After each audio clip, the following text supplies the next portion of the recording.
let us go to AOM 2024-15.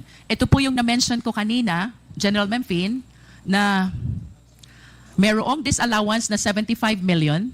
Out of 75 million, the basis of the disallowance of 15.54 million is the lack of supporting documents for payment of rewards. Reward to informers.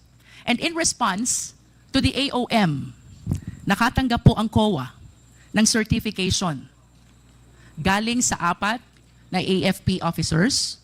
1 is Colonel Moransing, 2 is Lieutenant Colonel Sangdaan, 3 is Colonel Panopio, and 4 is Major General Pahaw.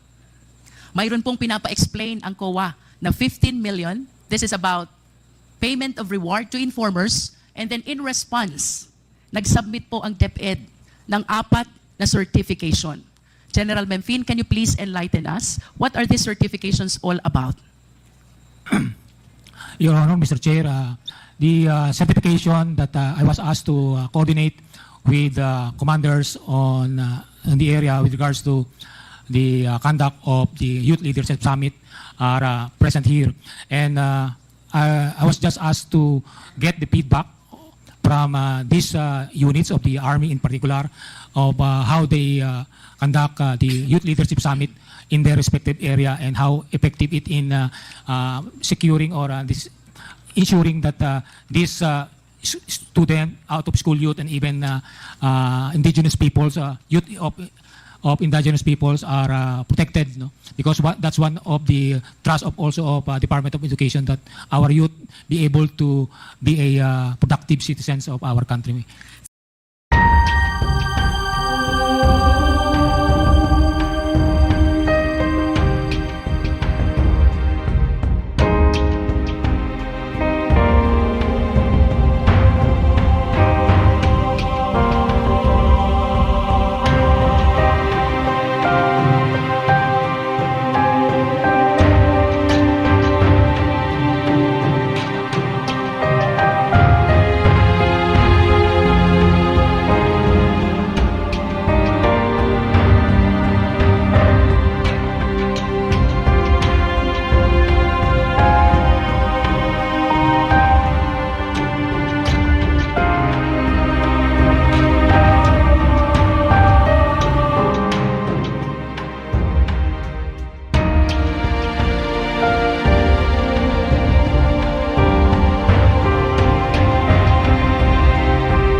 For the 8 YLS Yes, that were conducted, you used the fund of the Philippine Army. for our participants, we used the Philippine Army. For the students, they used the local government unit funds, Mr. Chair. Okay, that is clear. Mr. Chair, I just wish to manifest the statement of Colonel Boransing that during the Youth Leadership Summit, for the military, they are using their military fund, and for the children or the youth, they are using the LGU fund. With respect to the expenditures for similar programs, would you confirm the statement of Colonel Boransing na Yes, ang Your mga Honor. opisinang participants ay kanya-kanya ng gastos? Yes, Your Honor, Mr. Chairman. And with respect to the participating children and students thereat, tama po ba yung sinabi ni Colonel Boransing, LGU ang sumusuporta sa expenses nila? Yes, Your Honor, Mr. Chairman. Are you sure? Yes, Your Honor, Mr. Chairman. Lieutenant Colonel, tanungin ko lang po yung pagdating sa expenditure. Do you confirm the statement of Colonel Boransing? Kanya-kanya ng gastos lahat ng opisina. Yes, ma'am. Oh, no, yes, ma'am. And with respect to the children and the youth, it is the LGU The who support the LG, expenses. yes, ma'am, through their POPs plan, ma'am. Thank you.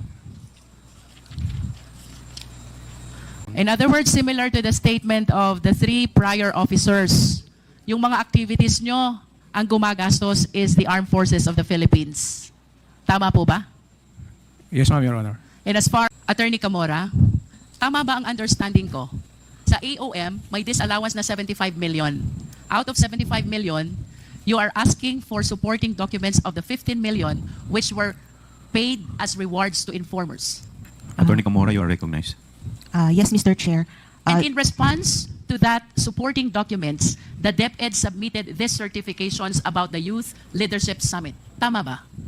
Yes, Mr. Chair. In other words, these certifications submitted by the AFP officers are being used as justification for the 15 million utilization paid as reward to informers. Tama po ba? Yes, Mr. Chair. General Mempin. Your statement is completely contradictory to the stand and position of COA. Your Honor, Mr. Chair, as I previously mentioned, the only task given to me is to coordinate to my colleagues in the active service of the Philippine Army to have a report on the conduct of Youth Leadership Summit.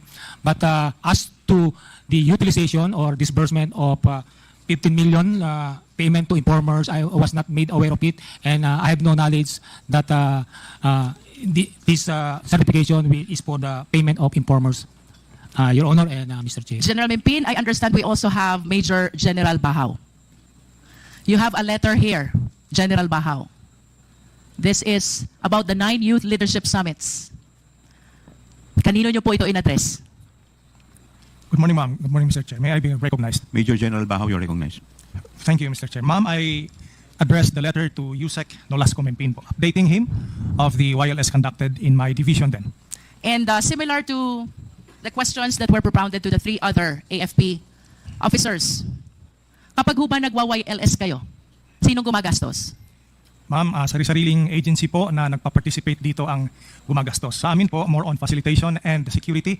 Kami po ang gumagastos sa sarili naming mga tropa. And with respect to the children and the youth who are the participants, do you confirm what they said already? LGU ang gumagastos? Yes, ma'am.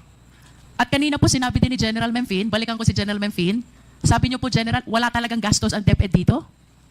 To be Stated clar- that kanina. because as I was asked if the confidential funds is used for the conduct of wireless, so it's clear that no funds is downloaded or given to the Philippine Army for the use of the conduct of wireless. But if confidential fund is given General, to informers that of is tantamount to saying na walang gastos ang DepEd sa inyo. When you said that they did not or DepEd did not download any fund to the military, tama? That's correct, Your So, Honor. what you wanted to say, walang ginastos ang DepEd sa taga-military when it comes to the Youth Leadership Summit. Do you confirm that? That's I confirm that's correct, Your Honor, Mr. Chair. Mr. Chair, I am very much surprised, but let me wrap up and make this manifestation before I yield to the other members of the committee. While we believe that these certifications were submitted to justify the 15 million that were allegedly paid as reward to informers, now all the officers from the AFP, that includes General Memphine, the USEC for Administration, are stating that the DepEd did not utilize any of its confidential fund in support of the Youth Leadership Summit. These statements, Mr. Chair, are completely contradictory to what DepEd has made the COA believe in the submission of all these certifications. Mr. Chair, to proceed, let us all be reminded, ito pong confidential fund na ito, pera ng taong bayan. We, all of us, are accountable to the Filipino citizens. Public office is a public trust. We should be accountable to the people at all times, and I do not understand why these people who are supposed to explain the 15 million is totally unaware of the same, because they are saying that they never use the DepEd fund and what they use is the fund of the AFP.